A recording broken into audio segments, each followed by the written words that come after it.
మనం రక్షించబడ్డం ఎంత ముఖ్యమో, సత్యమును గూర్చిన అనుభవ జ్ఞానంతో నింపబడ్డం అంతే ముఖ్యం. సత్యమును గూర్చిన అనుభవ జ్ఞానం ఒకవేళ మనకు లేదనుకోండి, సంఘ శరీరంలో మనం చాలా తక్కువ స్థాయి అవయవంగా మిగిలిపోతాం. ఎందుకంటే బైబిల్ అంటుంది మనం వేరు వేరు అవయవాలైనప్పటికీ ఏక శరీరం అని. మీరు తలగా ఉంటారా తోకగా ఉంటారని నేను అడిగాను అనుకోండి, మీరు అందరూ తలగా ఉండాలని అనుకుంటారు. కానీ తలగా ఉండాలని కోరుకుంటే తల అయిపోరు. తలగా ఉండడానికి కొన్ని క్వాలిటీస్ కావాలి. 7 రకముల క్వాలిటీస్ తలగా ఉండే వారికి అవసరం. మొదటిది, నేర్చుకోవడం, మార్చుకోవడం అనే స్వభావం ఉండాలి. రెండవది, తమకు తాము న్యాయంగా ఆలోచన చేసుకున్నట్లే తమ పొరుగు వారి ఎడల న్యాయంగా ఆలోచించాలి.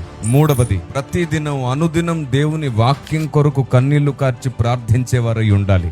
నాలుగవది, దేవుని సత్యమును, దేవుని ఆలోచన విధానమును నేర్చుకున్నట్లే దాన్ని ప్రకటించుటకు ప్రయాసపడాలి. ఐదవది, సంఘ సహవాసంలో బలహీనులను కరుణించాలి, కనికరించాలి, వారి కోసం ప్రార్థించాలి. ఆరవది, ఎన్ని నిందలైనా, ఎన్ని సమస్యలైనా, ఎన్ని అవమానాలైనా దేవుడే నిరూపించే వరకు ఓపికతో ఆయన చిత్తం నెరవేరుస్తూ ఉండాలి.